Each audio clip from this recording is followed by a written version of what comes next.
మరి రవ్వ లడ్డు చేయడానికి కొలత ఉంటుంది. అదేంటంటే మనం రవ్వ ఎంత తీసుకుంటామో అంత చక్కెర తీసుకోవాలి. అది మీడియం స్వీట్గా ఉంటుంది అనమాట. ఎక్కువ స్వీట్ ఉండదు, మరి చప్పగా ఉండదు. కరెక్ట్గా రవ్వ ఎంత తీసుకుంటే అంత చక్కెర తీసుకుంటే బాగుంటుంది. కాకపోతే రవ్వ లడ్డు చేసేటప్పుడు ఎప్పుడైనా సరే రవ్వని చక్కగా వేయించుకోవాలి. దానికి మంచి స్వచ్ఛమైన నెయ్యి ఉంటే బాగుంటుంది. ఫస్ట్ బాండీలో నెయ్యి వేసుకోవాలి. కొంచెం రవ్వ లడ్డులో నెయ్యి ఎక్కువగానే పడుతుంది. ఎంత మంచి నెయ్యి ఉంటే అంత బాగుంటుంది రవ్వ లడ్డు. దీనికి మనం బొంబాయి రవ్వ, సుజీ రవ్వ వాడుకోవాలి. బొంబాయి రవ్వతో రవ్వ లడ్డు చేసుకుంటాం. ఫస్ట్ మనం నెయ్యిలో రవ్వ వేయగానే కాస్త ముద్ద ముద్దగా ఉంటుంది కదా, రవ్వ బాగా వేగిన తర్వాత చక్కగా లైట్గా అవుతుంది. రవ్వ వేయించుకోవడం ఒకటే కొంచెం పెద్ద పని. మెల్లిగా నిదానంగా వేయించుకోవాలి. రవ్వ ఇలా కొంచెం వేగిన వెంటనే మనం ఇందులో డ్రై ఫ్రూట్స్ వేసేయచ్చు.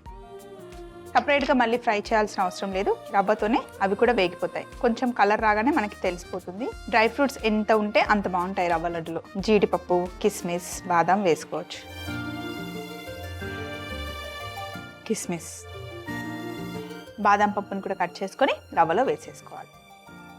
అన్ని డ్రై ఫ్రూట్స్ని రవ్వతో పాటే వేయించుకోవాలి. ఒకసారి డ్రై ఫ్రూట్స్ కూడా వేసిన తర్వాత ఇందులో మనం ఎండు కొబ్బరి తురుము కూడా వేసుకోవాలి. ఇది కూడా మంచిగా దోరగా వేగాలన్నమాట. అన్నీ వేగిన తర్వాత అసలు మంచి గుమగుమ వాసన వస్తుందండి. ఇలా మంచి దోర కలర్ రావాలి. ఇప్పుడు 1 కప్పు రవ్వకి 1 కప్పు చక్కెర వేసేసుకోవాలి. స్టవ్ ఆఫ్ చేసేయాలి ఇంకా ఇమీడియట్గా. అలాగే ఇలాచి పొడి కూడా వేయాలి. ఇప్పుడు మొత్తం ఒకసారి కలుపుకోవాలి. చక్కెర వేసిన తర్వాత స్టవ్ ఆఫ్ చేసేసుకోవాలి. వేయించుకుంటే మళ్ళీ కరిగిపోతుంది. బౌల్లోకి తీసుకో.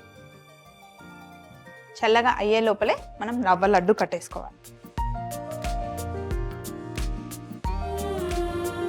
ఇలా కొద్ది కొద్దిగా పాలు వేస్తూ కలుపుకోవాలి. మొత్తం పాలు ఒకేసారి వేయకూడదు, చూసుకొని కలుపుకోవాలన్నమాట.